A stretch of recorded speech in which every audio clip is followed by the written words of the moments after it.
Hello friends, आपका स्वागत है हमारे इस यूट्यूब चैनल में। आज हम पढ़ेंगे HAP1 की यूनिट 4 का first topic blood and body fluid. तो आइए देखते हैं बॉडी फ्लूइड क्या होता है।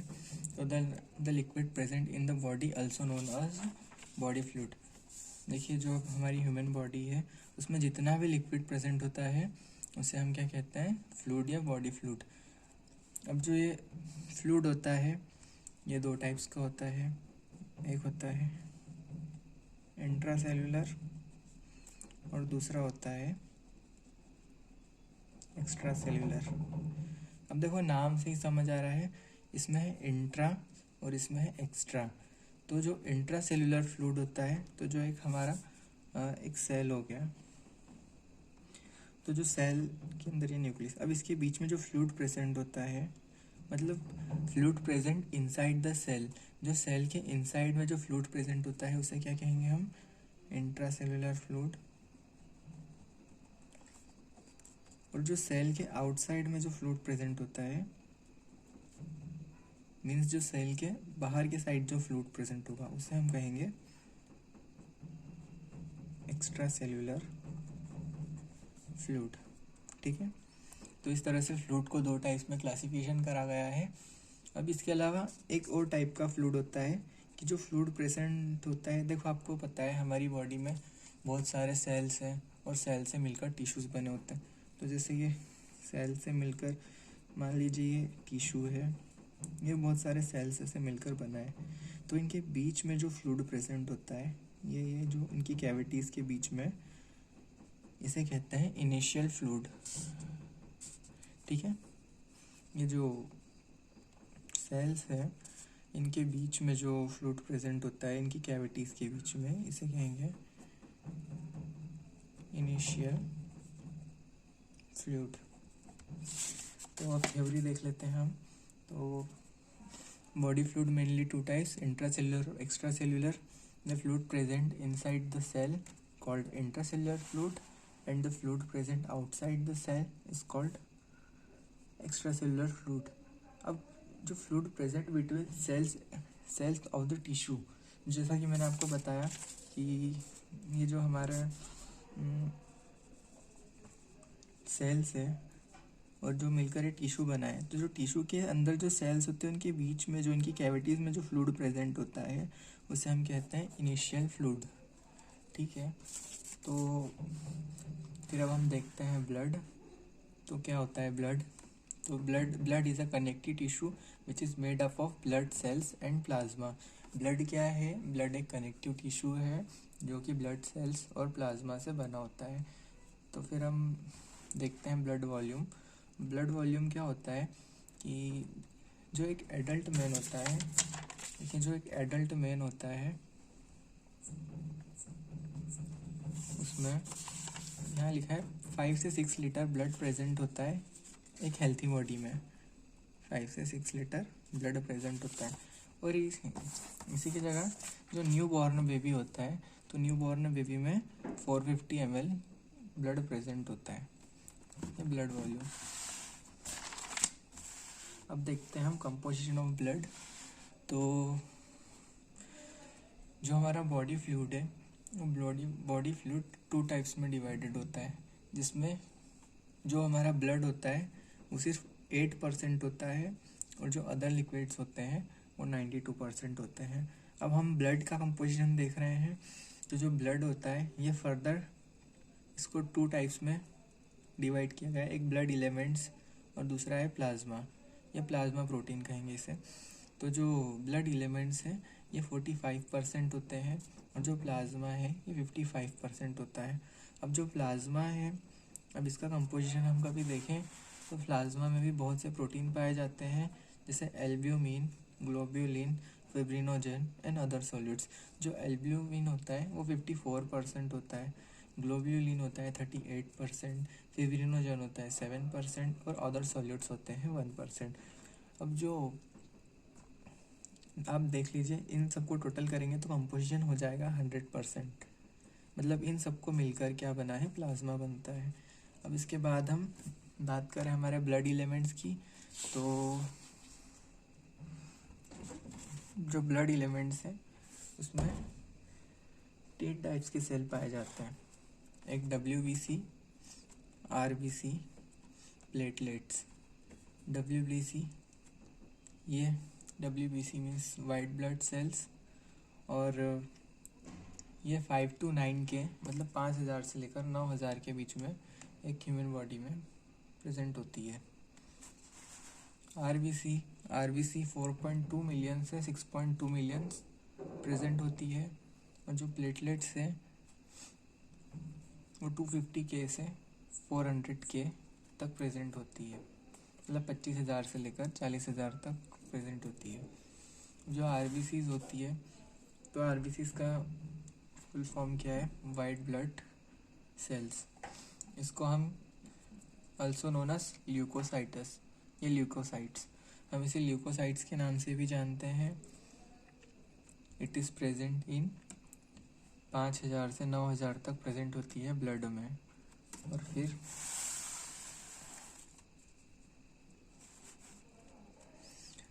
द WBC कंटेंट, अब जो WBC है इसके अंदर भी कुछ चीज़ें पाई जाती है, जैसे न्यूट्रोफिल, लिम्फोसाइट्स, मोनोसाइट्स, बैरोफिल, ईरियोफिल्स। अब जो न्यूट्रोफिल्स है ये WBC में 60 to 70% कंटेन होते हैं, 20 to 25% लिम्फोसाइट्स कंटेन होते हैं, 5 to 8% मोनोसाइट्स कंटेन होते हैं, और 3 to 4% बैरोफिल्स कंटेन होते हैं, और फिर 0.5 to 1% जो होते हैं वो ईरियोफिल्स होते हैं। इसके बाद हम आते हैं RBCs पर। RBC को कहते हैं red blood cells, also known as erythrocytes. RBCs का साइनोनिम है इरिथ्रोसाइटस, इसे इरिथ्रोसाइटस भी कहते हैं।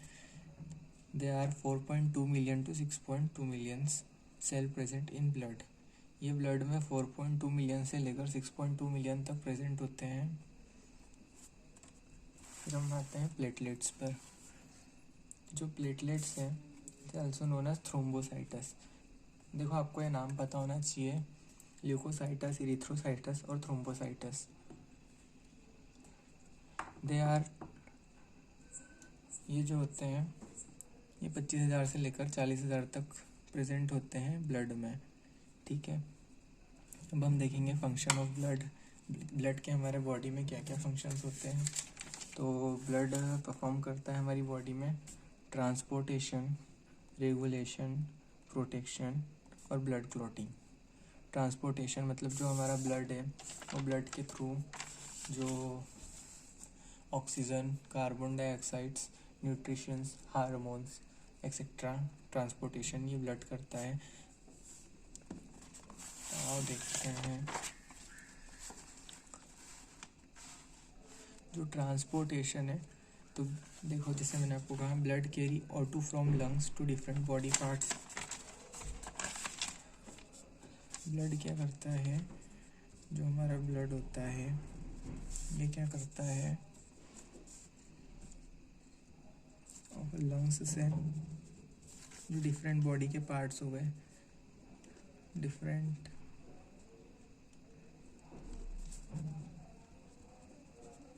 बॉडी पार्ट्स से क्या करता है, ऑक्सीजन वहाँ तक पहुँचाता है, और फिर डिफरेंट बॉडी पार्ट से कार्बन डाइऑक्साइड लंग्स तक पहुँचाता है।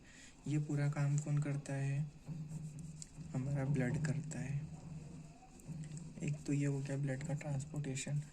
देखो यहाँ भी वही लिखा है, blood carry O2 from lungs to different body parts, blood carry CO2 from different body parts to lungs.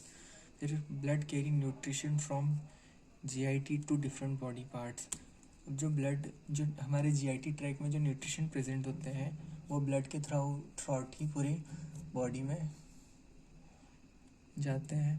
तो ब्लड है जो वो न्यूट्रिशंस को भी सप्लाई करता है और ट्रांसपोर्टेशन करता है। अब blood carry waste material to kidney. जो हमारे बॉडी में वेस्ट मटेरियल होता है वो ब्लड के थ्रू ही किडनी में जाता है। और फिर blood carry hormones from gland to site of action. जो हार्मोन्स होते हैं, साइनेप्स होते हैं, ये सब भी ब्लड के थ्रू ही ट्रांसपोर्टेशन होते हैं। अब हम देखते हैं रेगुलेशन। तो जो ब्लड है वो हमारी बॉडी में बहुत सी वेरियस चीज़ें रेगुलेट्स करता है, जैसे ब्लड मेंटेन होम्योस्टेसिस। होम्योस्टेसिस मतलब आपको पता होगा, आपने पढ़ा होगा, इक्विलिब्रियम स्टेट। इक्विलिब्रियम मतलब नॉर्मल बॉडी की जो कंडीशंस होती हैं वो सारी कंडीशंस। तो ब्लड रेगुलेट करता है किसे, पीएच को, बॉडी के पीएच को रेगुलेट करता है blood regulates body temperature, body के टेम्परेचर को रेगुलेट करता है। ब्लड रेगुलेट्स ब्लड प्रेशर, जो ब्लड है वो ब्लड प्रेशर को भी रेगुलेट करता है। Blood regulates volume and viscosity of blood. जो ब्लड है वो क्या विस्कोसिटी और वॉल्यूम को, जो बॉडी फ्लूइड्स हैं उनको भी मेंटेन करता है। अब हम इसका थर्ड देखते हैं, प्रोटेक्शन।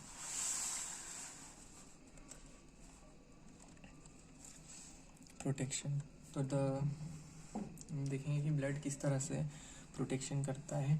तो जो ब्लड में WBC प्रेजेंस होती है वो फेगोसाइटिक इफेक्ट होता है इनका। फेगोसाइटिक इफेक्ट मतलब जो हमारी ह्यूमन बॉडी है इसमें अगर बाहर से कोई भी फॉरेन पार्टिकल अंदर आता है तो जो है WBC है उसे डिस्ट्रॉय कर देगी, ये खुद उसे एब्जॉर्व कर लेगी।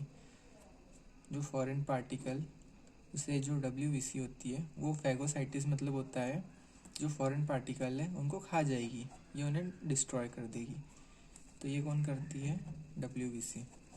तो इस तरह से जो फॉरेन पार्टिकल है उसे डिस्ट्रॉय करती है। Several plasma cells play important role in boost of immunity.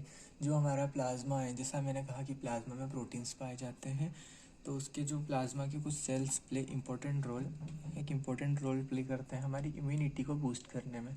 Immunity मतलब रोग प्रतिरोधक क्षमता को बढ़ाता है। और जो प्लेटलेट्स होती हैं, platelets protect the blood loss by blood clotting. अब आपने देखा होगा कि जब हमें चोट लगती है, जैसे हमें यहाँ इंजरी हुई तो यहाँ से ब्लड बहना शुरू हो जाता है, तो जो प्लेटलेट्स होती है आप देखोगे कि थोड़ी समय में ब्लड खुद में खुद ही बंद हो जाता है। तो यहाँ पे क्या, जो प्लेटलेट्स होती हैं वो यहाँ पर क्लॉट फॉर्मेशन करती हैं और जिससे ब्लड क्लॉट हो जाता है। तो जो एक्स्ट्रा ब्लड लॉस को रोकने के लिए प्लेटलेट्स रिस्पॉन्सिबल होती है। अब हम देखेंगे ब्लड क्लॉट। अब ब्लड क्लॉटिंग में भी वही है, सेम चीज़ जो हमने अभी देखी कि जो platelets play an important role in the prevent excessive loss of blood from the body after injury. कि जो प्लेटलेट्स हैं ये क्या करती है, इंपॉर्टेंट रोल प्ले करती है, क्या करती है, एक्सेसिव ब्लड लॉस। जो हम देखते हैं कि जैसे ये हमारा हाथ है, अब यहाँ पे इंजरी हो गई, अब यहाँ पे ब्लड लॉस हो रहा है, तो हमारी जो प्लेटलेट्स हैं यहाँ पे क्लॉट फॉर्मेशन करेगी, जिसे हम एक वेब जैसा डिज़ाइन बनाएगी, जिस कारण से जो ब्लड है वो बाहर नहीं आ पाता है और वहीं पर क्लॉट हो जाता है। इसके लिए प्लेटलेट्स रिस्पॉन्सिबल होती है। तो वही कि एक इम्पॉर्टेंट रोल प्ले करती है जब हमें इंजरी होती है। और platelets are also responsible for blood clotting. तो ओके गाइस, आज के टॉपिक पर इतना ही। अगर आपको वीडियो अच्छी लगी हो तो प्लीज़ लाइक करें और वीडियो के लिए कमेंट करें। अगर आपको कोई डाउट हो या किसी टॉपिक पर वीडियो चाहिए हो तो आप कमेंट कर दीजिए, मैं उस पर बना दूँगा। Thank you.